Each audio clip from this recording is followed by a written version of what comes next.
Hai teman-teman Lifepal, apa kabar semuanya? Semoga dalam kondisi sehat selalu. Hari ini kita bakal ngebahas tentang asuransi bersama dengan narasumber senior dan membahas dari kasus gagal bayar asuransi sampai dengan cara memilih asuransi yang tepat. Gak sabar, let's go!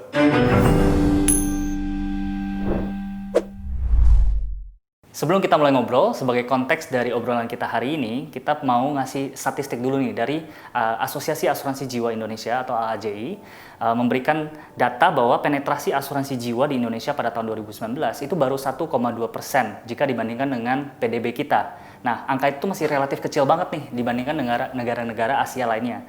Misalnya Jepang itu di 6,2%, Korea Selatan itu di 8,4%. Jadi pertumbuhan itu masih kenceng banget dan setiap tahunnya itu di Indonesia pertumbuhan untuk asuransi jiwa dan kesehatan sekitar 9-10% per tahunnya. Nah, hari ini kita akan mengulas asuransi jiwa dan kesehatan bersama dengan Bapak Irfan Raharjo. Dan sebelum itu saya mau kenalan dulu nih tentang Pak Irfan ini.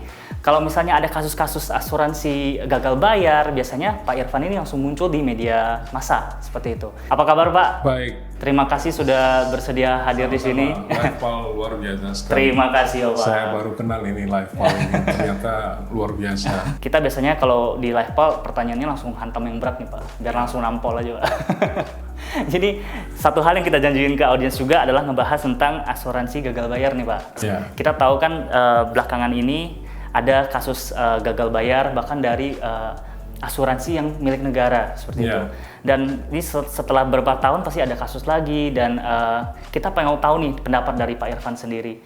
Apakah hal-hal ini, kasus-kasus gagal bayar ini justru malah menurunkan minat masyarakat ya untuk memiliki asuransi, dan bagaimana Bapak melihat kasus ini, penanganannya seperti apa dan sebagainya? Bagaimana Pak? Ya, kasus gagal bayar asuransi ini bukan kali pertama ini saja, bahkan bukan di 2-3 tahun terakhir ini dengan puncak gunung esnya Jiwasraya atau Bumi Putra, tapi jauh sebelum ini sudah sering terjadi. Tapi yang belakangan ini yang sangat menarik dan bahkan mungkin baru pertama kali dalam 20-30 tahun terakhir ini adalah gagal bayar yang dialami oleh perusahaan asuransi BUMN dan bahkan juga perusahaan asuransi yang tertua. Ini menunjukkan bahwa bukan saja ketidakprofesionalan yang saya sebut tadi atau ketidakhati-hatian, tapi ada persoalan yang lebih sistemik.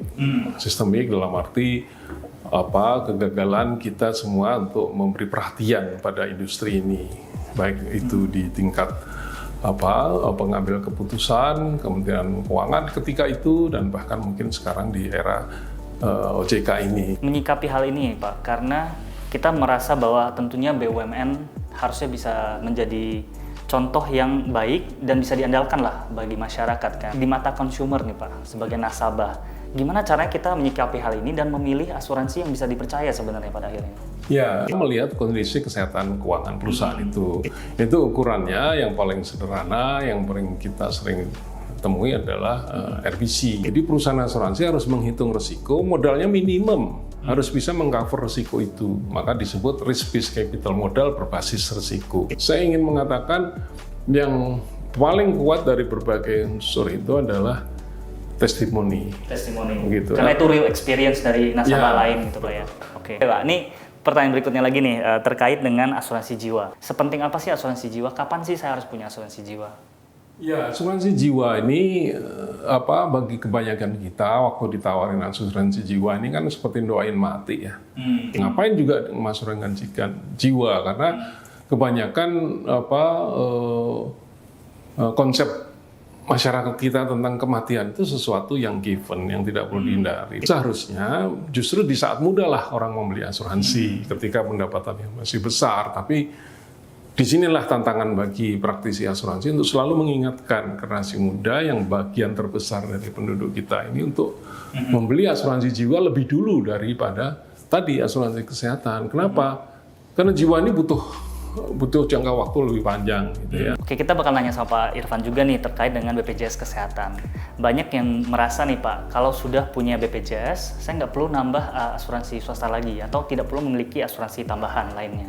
Nah, Apa sih Pak yang sebenarnya menjadi pertimbangan? Kapan kita tahu bahwa kita butuh BPJS saja, atau sebenarnya siapa saja yang butuh asuransi swasta juga sebagai tambahannya? Ya, BPJS Kesehatan itu sifatnya jaminan dasar. Kalau Anda butuh servis, Anda butuh luxuries, itu tidak bisa didapat dari BPJS Kesehatan. Maka Anda harus beli asuransi swasta. Misalnya, kalau BPJS itu satu kamar berempat, Anda butuh kenyamanan sendiri, ada TV, ada AC, ya belilah asuransi swasta. Begitu, sehingga Anda sendiri satu kamar. Nah, sekarang terkait dengan ini Pak, BPJS secara keseluruhan, apa yang menjadi permasalahan sehingga layanannya itu tidak bisa ditingkatkan lebih baik lagi untuk memberikan perlindungan tidak hanya dasar Pak? Ya, itu karena tarif yang dikenakan BPJS Kesehatan yang kita harus bayar setiap bulan itu jauh dari nilai keekonomiannya BPJS. Kita sekarang bayar 150.000. Seharusnya menurut perhitungan aktuarial, menurut hitung-hitungan ekonomi yang benar, ekonomi kesehatan yang benar, untuk yang 150 ini seharusnya 300.000. Nah, solusi yang saya tawarkan ketika itu, dan saya sudah bersurat ke Menteri Keuangan ketika itu, yaitu bagi beban, cost sharing. Jadi ada semacam bagian dari klaim itu yang nasabah atau peserta ikut menanggung. Nah, kalau misalnya kita bicara tentang distribusi asuransi Pak ya, baik itu kesehatan maupun jiwa, kita tahu di Indonesia sangat didominasi sampai saat ini dengan distribusi dan sistem agen. Nah, kalau Bapak sendiri melihat sistem distribusi seperti ini seperti apa? Apa itu positif kah? Apa itu negatif kah? Ya, apa yang bisa diimprove? Itu positif ya. Masyarakat kita itu masyarakat yang senang bergaul, senang bercakap ya. Mereka lebih percaya pada orang yang lebih bisa diajak bicara. Tapi juga ada sisi lainnya dari situ bahwa agen seringkali juga mis-selling. Mis-selling menjual sesuatu yang tidak dibutuhkan nasabah atau menjual sesuatu yang seharusnya bisa disarankan untuk kebutuhan lain misalnya gitu. Kalau kita bicara tentang bagaimana mengetahui kebutuhan asuransi untuk beda-beda individu, karena ada yang mungkin sudah berkeluarga, ada yang belum berkeluarga, ada yang punya anak satu, ada yang mungkin ada tanggungannya lebih banyak dari satu. Nah, kalau dari Pak Irfan sendiri memberikan saran kepada nasabah misalnya ya, kepada masyarakat, gimana sih tahu kapan saya butuh asuransi apa gitu Pak? Ya, tentu kan pertama nasabah itu kebutuhannya berbeda-beda dari sisi horizon waktu dan dari sisi kemampuannya. Tapi kalau secara prioritas Pak, kita ambil contoh yang jiwa dan kesehatan. Kalau misalnya kita punya keterbatasan biaya, saya lebih memiliki asuransi jiwa dulu atau kesehatan dulu Pak? Kesehatan lebih mendesak. Kesehatan itu prioritas pertama Pak? Iya, kalau jiwa itu lebih long term gitu ya, kesehatan itu lebih day to day yang Anda hadapi. Okay. Kalau bicara tentang polis Pak, kadang kan pasti baik itu ditawarkan langsung dari agennya atau kita meriset sendiri karena kita ditawarkan, kemudian kita mencari produk-produk gitu ya. Pasti yang bagian paling ribet dari membeli asuransi kan mengerti polisnya itu Pak. Nah, kalau Pak Irfan memberikan tips nih, ketika kita melihat polis yang perlu diperhatikan itu urutan-urutannya apa dulu nih Pak? Iya, yang pertama Anda harus lihat tuh apa yang tidak dijamin dan syarat-syarat apa untuk mengajukan klaim gitu ya. Nah, syarat-syarat mengajukan klaim itu misalnya dokumen polis. Maka dari sekarang Anda harus simpan polis itu dengan baik-baik. Ini kan kita masuk ke masa pandemi ini Pak. Nah, dalam masa pandemi seperti ini untuk masyarakat nih sebenarnya, asuransi apa yang perlu diutamakan gitu? Ya minimal bagi masyarakat awam, maintainlah BPJS itu, ya karena BPJS nomor 1. Kalau Anda punya uang lebih, ingin servis tadi ya belilah asuransi kesehatan swasta tadi. Kalau bicara tentang itu juga Pak, karena sekarang itu kan biaya perawatan COVID-19 itu sudah ditanggung oleh negara, ya. Apakah dengan demikian sebenarnya tidak dibutuhkan asuransi kesehatan, Pak? Oh, masih dibutuhkan. Artinya BPJS sudah menjamin itu, tapi tadi kalau Anda butuh servis, Anda butuh luxury, Anda butuh kecepatan, ya tidak ada salahnya kalau Anda mampu membeli asuransi kesehatan swasta, gitu ya. Nah, kalau misalnya secara prioritas mereka yang masih dalam usia produktif, mungkin belum menikah, belum memiliki tanggungan dalam arti anak gitu ya.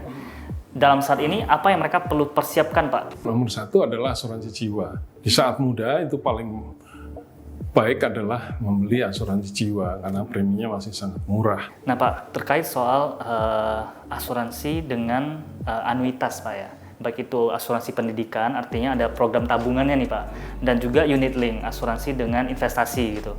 Nah banyak sekarang itu kan melihatnya, wah ada track record gagal bayar dan segala macam itu yang dari jenis seperti itu kan Pak.